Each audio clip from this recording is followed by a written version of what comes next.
Hello YouTube, this is Derek. Today I am going to be talking about a game I just finished, the new Pokemon game. The one I have here is Pokemon X. If you're not familiar with how the series works, they always release two at the same time, and they're pretty much, they are the same game, but there are just some, I think, some very slight differences, and then the biggest difference is that there are some different Pokemon that are in one of the versions and not in the other.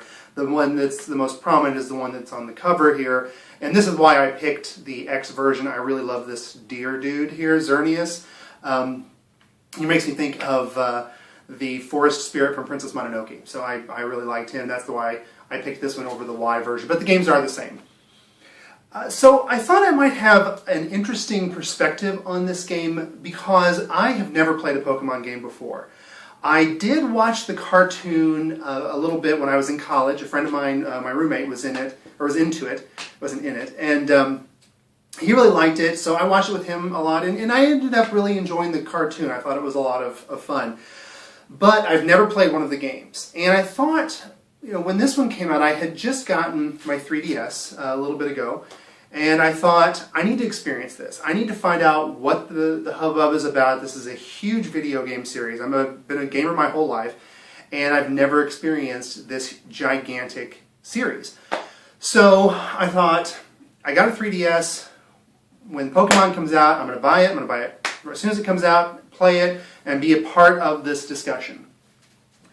So my experience is going to be different because every time, and I've read and looked at a lot of reviews, pretty much everyone says, starts off with, I've been a Pokemon fan forever. I started playing it when I was 8 years old, or I've, something like that. Pokemon really thrives on the nostalgia of its fan base, and it really markets itself around that. So for me to not have any of that to fall back on, is this game good? Is this the kind of game that for an adult gamer who does not have the nostalgia for the series, is this going to be a worthwhile investment?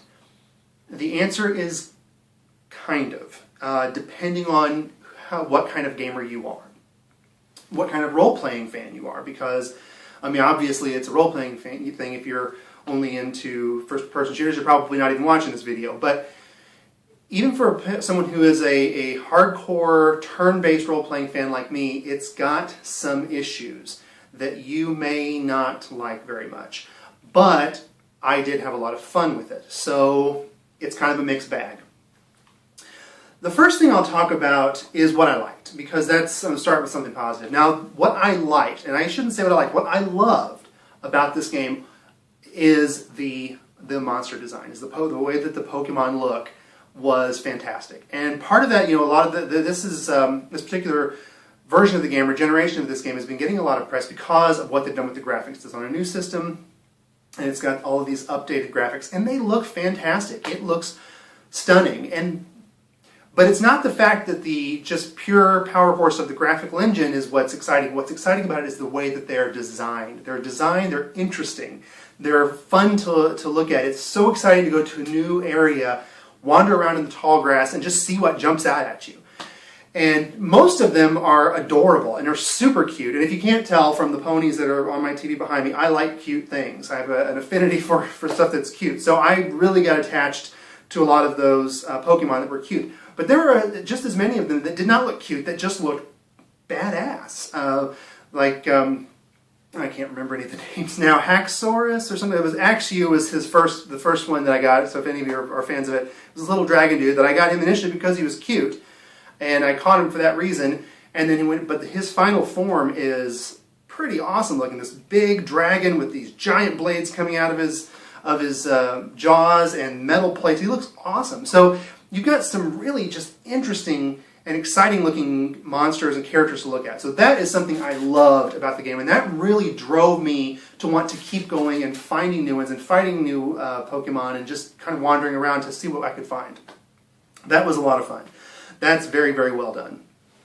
The other part of it that is a lot of fun is the core gameplay mechanic is a lot of fun. The combat is really neat. It's one-on-one, so you're throwing out one Pokemon at a time, except for a handful of unique types of battles where you might have two out there. But for the most part, it's one-on-one. But you can switch them out, and they have 4 moves that they can learn each. and there's a sort of a rock, paper, scissors mechanic to it. So certain types of Pokemon are strong against other types, and certain types of moves are strong against other types of Pokemon. So there is an interesting way of strategizing that happens as you're playing the game to try to figure out what type of move you should use against each of the different types. So that's a lot of fun. The core mechanics are great. Now, there are some issues that I have. One of the issues, though, with that core mechanic is, and this is a kind of a problem, although this isn't my major problem with the game, is it's not explained very well in the game. You understand the basic concepts because the relationships between fire, grass, and water are explained to you in the beginning because those are the Pokemon that you get to start off the game with. You choose one of those types. And that's explained. They explain how fire is strong against grass, and grass is strong against water, and water is strong against fire. Great. But there are 18 different types of Pokemon, and some of them are kind of abstract. There are steel-type Pokemon. There's bug-type Pokemon. There's fairy, dragon, ones that you can't just intuitively figure out what would be weak against or strong against what. I was actually listening to a podcast and they were talking about this, and someone else had made a similar complaint that the game itself didn't explain the mechanics. And the guy on the podcast said, well, yeah, they don't, but it's fairly intuitive. You should be able to figure it out. And the example he gave was, water is strong against fire. Simple. Well, yeah, that one is simple, but steel, fairy, bug, there's no way to know, from just that, to say what is going to be strong or weak against what. I think the game assumes that you've played them before. It really assumes either that you're a child, brand new, and you don't care, or that you've played this before. And for someone who's coming into it fresh, not that this is a bad entry to this series, because from what I've read about the other ones, this is probably a good one to start with if you are interested in the series because of a couple of different things. But still, I just think I would have had a lot more fun if I could have somehow figured out the different relationships. There were a few that I ended up going online to research. The only fight that really gave me some trouble was in the Elite Four. The game is fairly easy, which is fine. I didn't really have a problem with that. But the only fight that I really had a problem with in the Elite Four, there is one that is a steel type. And I struggled because I had no idea. I was like, what is strong against steel? I don't know. I tried throwing all these different things at it and just never really was able to figure it out before he walloped me. So I finally had to go online and research it, and then I found out and was able to get through it, but I thought, this is something that the game itself should explain. I thought at some point I would hit... There was some fun to be had in experimenting, so I don't think it should have been completely spelled out for you from the beginning. That, I think, would have been going too far in the other direction. Because I had some fun experimenting with that. When I'd find a new Pokemon, I would just throw different moves at it until something said it was super effective, and then I kind of learned at least about that Pokemon. Now, I didn't necessarily know what type of Pokemon that was, because I wasn't really into catching all of them, but at least I kind of had an idea, and that was kind of fun. But I assumed somewhere toward the end of the game, or middle of the game, there would be a library somewhere where you can walk in and it would spell these things out and explain it for you. And maybe there is. I mean, I didn't explore every building in Lumio City. Maybe it's in there and I just missed it, and this is a ridiculous complaint. And if that's the case, then I'll take responsibility for that. But I just didn't see it. And it would have been nice if that was in there, that maybe an NPC would have mentioned it somewhere so that I would have been directed to go there instead of having to just hunt for it. But they could be there. I just assumed that would be, and I never found it. So that's a little frustrating. Not a huge game breaker. The biggest problem that I have with this game, and I think the biggest problem that a new person who is an adult is going to have with this game, is the story. There really isn't a story. The story of the game, and from what I've heard, this has been the same story for all of the Pokemon games, is you are a little kid and your mom sets you out on an adventure, and your adventure is to go around, collect Pokemon, and then level them up until you're strong enough to fight each of the gym leaders in the different towns, and then get their badge of honor from them for having completed it, having defeated their Pokemon. And that's it. And you get through all of the 8 gym leaders, and then you fight the Elite Four, and then the Master, and then you win the game. It's not a story, it's a MacGuffin. It's something that's sending you there, but there's no reason other than that's where you're supposed to go. I think there's so much potential here for a great game if you could just get a storyline that's compelling and engaging along with the mechanics. Because the fighting mechanics are fun, and there's a lot of fun that you can have, a lot of strategy that you can work out. There's a lot there. We just need to wrap it up in something that is going to get me excited about playing it. The thing I noticed, and this is how I really realized that the story was the problem. When I was playing the game, I had fun. And a lot of times it was hard to put down. But once I did put it down, went to bed or whatever, it wasn't something that I just felt like I had to get back to. I kind of was out of sight, out of mind. When I was playing it, while I was there, the mechanics were fun, and it was good, and I was having a great time. But once I put it down, I didn't feel that compulsion to go back to it like I do with a lot of other games. And I think it's the story. I think there was no storyline element that was sucking me in and getting me excited. So it was hard. There were a lot of times I had to sort of force myself to pick it up again because I wanted to play something else. But I had set this goal. I wanted to finish it. I wanted to get all the way through it because this was a part of my life as a gamer that I felt was missing, was deficient. So I really wish that it had been there. There is a little bit of an extra storyline. It's sort of a secondary story where things get kind of exciting, and that part of it I liked a lot. But you don't really get introduced to that until about 15 or so hours into the game, maybe. And when everything does hit the fan, it's about 2 dungeons, about 2 dungeons worth. Wander around, fight a couple of guys, and then you're out. I also find, and this is a nitpicky thing, so don't read too much into this, but I do find it funny when you are fighting these people who are the main antagonists. You will use your Pokemon to beat their Pokemon, and then when you've done that, then they're just fine. They don't, you leave, you come back. Once you've beaten them, you don't have to beat them again. I don't think you should have to beat them again. I think that would have been horrible. I'm glad that because you kind of go through and clean those out and then go heal up and come back for the final boss. But it was just weird. I keep thinking, you're watching this kid walk through and he's going to completely destroy all your plans and you're just going to let him. You're going to sit there. Why wouldn't you grab him and stop him or go heal your Pokemon and come back and hit him again? It's a weird disconnect, and I know that's nitpicky because it's just part of the game. And it's a game mechanic reason why that happens, but I just still thought it was funny. It would have worked better had they had those antagonist characters leave the area to say, I'm going to go tell so-and-so and leave, and then when you came back they were just gone. Instead of them being there staring at you, you can go up and talk to them and they're just going to let you walk right by. Kind of funny. But anyway, that part of the story was interesting, but there wasn't enough of it. And it didn't come in till late, and it was over too quickly without a whole lot of effort, and it just, I don't know, that wasn't enough. So I really feel like it's going to be hard. If you're the kind of gamer that loves cool monster design, one of the reasons I love the Dragon Quest games is because of the really cool monster design, and I love seeing how they look, and was a big driving force for me. If you like that, or if you like collecting things, or if you like level grinding, yeah, check it out. You might have fun with Pokemon. But if you're going into it expecting it to be this amazing thing that everybody sees, it's this huge cultural touchstone, and if you go into it expecting something that's that all-encompassing and that monumental, it just doesn't feel like it, at least not now. Maybe I just missed my chance. Maybe it's something you have to start when you're a kid, where the storyline isn't going to bother you.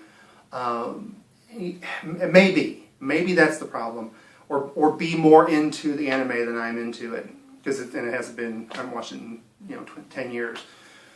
But I don't know. I want to like the game more, and I know people are going to be so angry at me for speaking ill of the game, and I'm not. I had fun with it. I don't want to make it sound like I didn't like the game, because I did, but I felt like it was a good game, not a great game. And that's probably the most succinct way that I can word that, is it never reached anything other than good, fun, nice little time waster, but nothing on the magnitude that I seem to see on the internet or with reviewers. And this is something that I wanted to talk about as well, because one of the reasons I wanted to make this video was I wanted people to have an opinion from someone who is coming at this from the perspective I am. Because even with professional reviewers, they are talking about nostalgia. They're talking about what it was like when they were kids playing the games. And it's just so hard to sift through that, to see it without those rose-colored glasses. And I think that's where I'm coming at it from, because even though the only way that I had, the fact that I liked the cartoon influence, it was that if I saw a Pokemon that I recognized, I would catch it, like Psyduck or Jigglypuff or Pikachu. I would catch them, but most of the time they just sat in my box. I didn't actually use them because I picked my 6 or 7 that I had and used for pretty much the entire game, and that was it.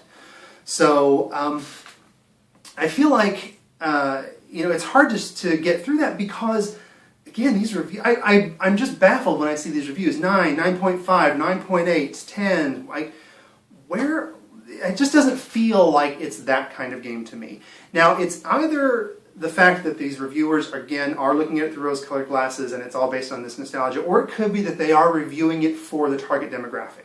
That it is, okay, if you're an 8-year-old kid, this is how it's going to review for you. And there's nothing wrong with that, because I realize that I'm outside of the target demographic, and that may be influencing my ability to objectively or professionally look at the game, because I'm looking at it from my perspective, not theirs. So that could be it, but I still feel like it's more the rose-tinted glasses, and I think the reason for that is because, one, when you see games like Batman Arkham Origins, and I haven't played that, so I'm not, take this for what it's worth, but I've seen Batman get some pretty harsh reviews and pretty low scores. And when I read the review, the only thing that they are consistently talking about really is a negative, is the fact that the game doesn't innovate. The game, it feels like it's playing Arkham City all over again. But from what I've heard, Pokemon has not, no pun intended, has not evolved over the course of its 15-year existence. And each game plays exactly the same. The storyline is the same. The mechanics are the same. The Pokemon are the same for the most part, except for, they do add some new ones.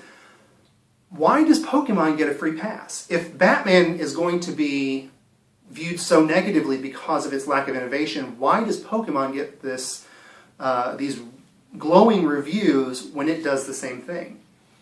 The other reason, too, is I remember listening to some podcasts about this, and one of the guys, I think this may have been IGN, their podcast, one of the guys was talking about again, I think it was the same person that was saying that the type interaction should be intuitive. But someone made a complaint about the storyline, or I don't think he made a complaint. I think he initially said, when he was talking about the game, there isn't much of a story in Pokemon, but that's a good thing, because you can then make up your own story about it. And I was like, that is the most fanboy comment I have ever heard. Because, I'm sorry, you can still make up your own story. Skyrim, I made up all kinds of stories for myself because it was nice and big and open world, and that was great. But that didn't mean that Skyrim had a main storyline. It had a main quest line. It had Thieves Guild quests and Fighters Guild quests. It had all these different storylines in there that were compelling and engaging. Just because they were there didn't mean that I couldn't still go wander off and create my own story. You can do that in Pokemon and still have a strong story in there. That was just the most ridiculous thing. And I thought, here's a person that I think that reviewed it, or at least was influencing the reviewer for IGN. I think it was IGN. That's bias. That's fanboy bias, and it's okay. I'm not really complaining about. I have fanboy bias in all kinds of games, so I'm not saying being negative about it, but I'm just saying realistically, I don't think that you cannot say that it's good that there's no story. Like, that comment just didn't hold water with me, and it kind of gave an insight into the mindset of the reviewers, because I'm looking at, again, 9.5, 9.8. And you're putting it in the same category as something like Bioshock Infinite or as Final Fantasy VI, when you're talking about review scores. And I know they're not exactly, because the score is not the only part of the review, and honestly, it's not something that I really look at all that much. I just find it interesting. It's a curiosity to me that this game just gets so much love, and I just don't know where that comes from. The other thing is that also makes me feel like there is a lot of rose-tinted glasses is the fact that not only does lack of innovation get knocked off in other games, but old school role-playing game mechanics tend to get knocked in other games. There was a review of Ni no Kuni, and Ni no Kuni reviewed fairly well overall, actually reviewed very well. But there was one particular review I read. The only thing that they really talked negatively about was the fact that it had such an old-fashioned mechanics in the combat and in the exploration and things like that. Which, first of all, that's the reason I love Ni no Kuni, but that's beside the point. This person knocked the review score down to, it's still a good review, but it wasn't a great review because of that. But Pokemon is so much more rigidly old-fashioned in its combat and in its exploration than Ni no Kuni ever is. Why in the world does Pokemon get a free pass? It's confusing to me. Now I'm kind of rambling at this point, so I apologize. It's not really an issue because, again, what I'm trying to say is if you are someone like me, is this game worth your time? Maybe. You just have to look at it. Is this something that you're going to enjoy? Are you going to get excited about the different monsters? Are you going to have fun without a storyline? Is it something where the mechanics alone are enough to keep you going? If you're that kind of gamer, sure, have a ball. You'll love it. If you're someone who really wants a good story or characters or development or something like that, yeah, this isn't gonna be it for you. And you probably already know that. I'm probably the only one out there who is my age that still hasn't at least tried one yet. But I'm sure that maybe there are more out there than I think.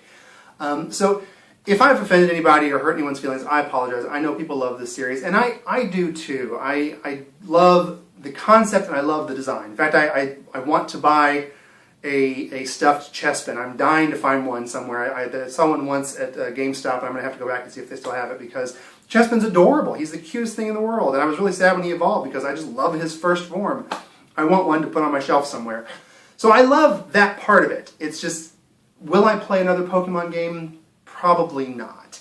Unless there is one that is much more story-driven, then I would absolutely try it again because the game mechanics are good. I just need a little bit more. In fact, right now I'm looking for some games that might fit that bill because I know Pokemon has been so influential that I'm hoping there are games out there that utilize the catching monsters and battling with the mechanic, but do so with a more interesting storyline. One of the ones I want to try out is Dragon Quest Monsters. I don't know if it has a better storyline or anything, but I'm going to try it out. And I'm actually playing Shin Megami Tensei 4 right now, and honestly, it really seems to be scratching that itch a little bit because in that game you catch demons and fight with them, but it's definitely got a much more engaging and compelling storyline. So maybe that game will be it. But if there are any others that you know of that use something like this but that are more story-driven, or if there's a Pokemon game out there that is more story-driven, I've heard that White and Black is a little more story-driven than the others, let me know because I would love to try it because there is potential there. It wasn't enough to push it over the edge into greatness. So please let me know what you think. Think I'm crazy, please let me know. I apologize, and if you have any suggestions on games like that, I'd love to hear it because I think it could be a lot of fun. So, but above all, thank you so much for